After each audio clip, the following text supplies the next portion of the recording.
very revered even now, and they are called Amanuna or Amanono. Amanono is Zulu, Amanuna is Xhosa. Now these beings are godlike beings, we are told. They can change their faces. They can change their appearance. Yes, sir. They are shape shifters. A manuna, now if a Xhosa man has married a very beautiful wife, a wife whose face seems to change every day, he teases that wife by calling her his inuna, linuna lam. In other words, a shape shifter. It is said that the people who are closest to the hearts of the Manuna gods are women.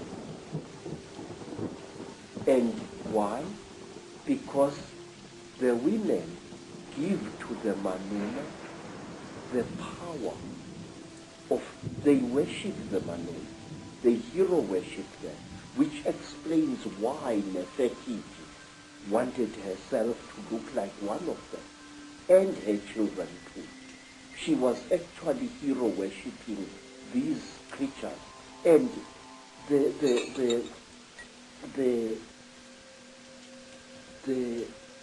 how do you say, women's are copycats, and I'm not being sexist when I say this. Women will copycat any being that they think is supreme. In Egypt also, you have the python-like headdresses, which are pretty obvious when you look at them, with the pharaohs were connected with. Yes, sir.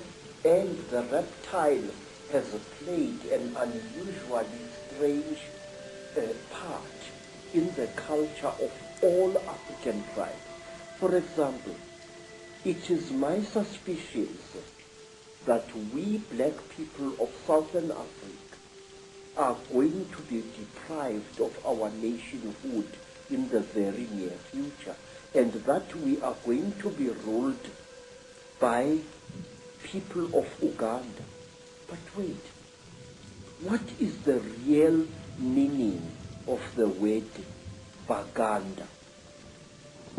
Baganda. And what is the creature that you see depicted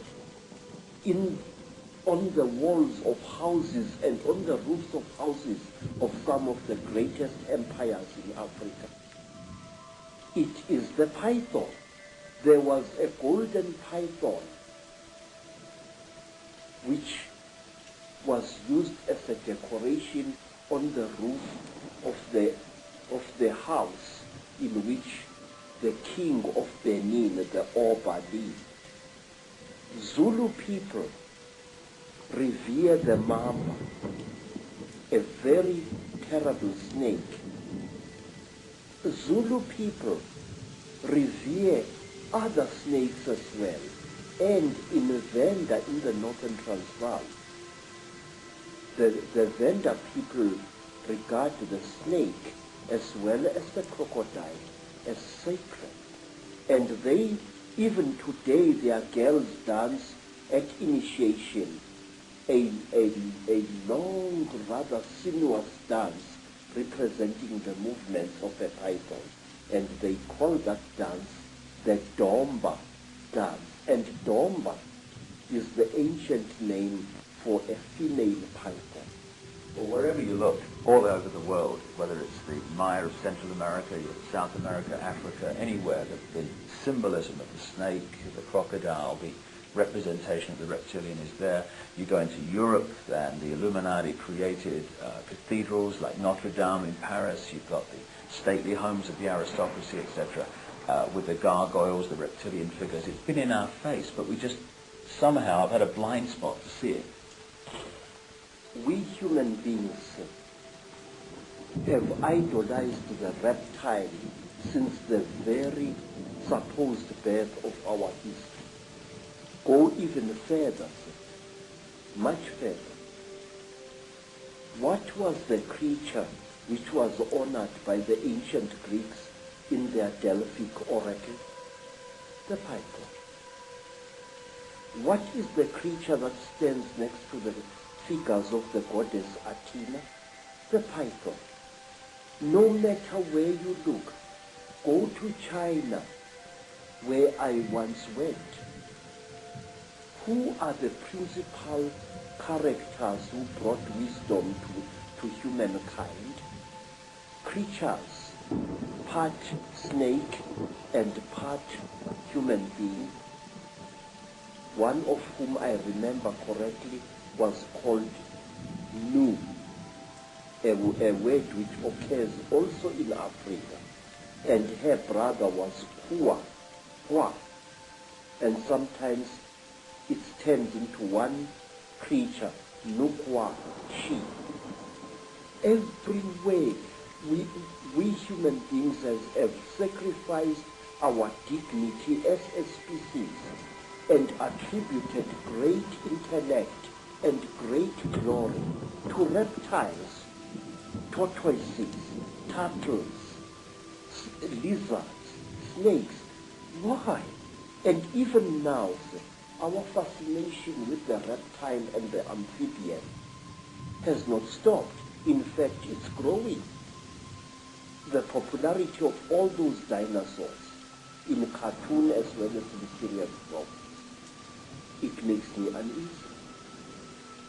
If we could just pick up this line of bloodlines, which the Sumerian tablets talk about, which you talk about, the interbreeding of humanity, and how the accounts explain that these crossbreeds were put into the positions of royal ruling power, almost as like demigods, middlemen between the gods, the Chitahuli, the reptiles, and the people. Those bloodlines, in my own research, became the European royal families and aristocracy, and today are the ruling, banking, business, and political and royal lines of the world. And the genealogy supports this increasingly. Is there a tradition also that the royal lines of Africa go back to the same source? Please, you don't have to believe me. Go to Rwanda and there talk to the people there. They will tell you that the founding ancestors of their dynasties were the first kings who came from the sky, and they were called Imanugela, the ascending ones. Say, many African tribes believe that when the gods came down from the sky, they found human beings very, very stupid. And the human beings could not come before the gods in order to be taught. So what the gods did, and this is a story that you also find amongst the Dogoni people in West Africa, because the human beings were afraid of approaching these reptile gods. The reptile gods cold-bloodedly slaughtered one of their number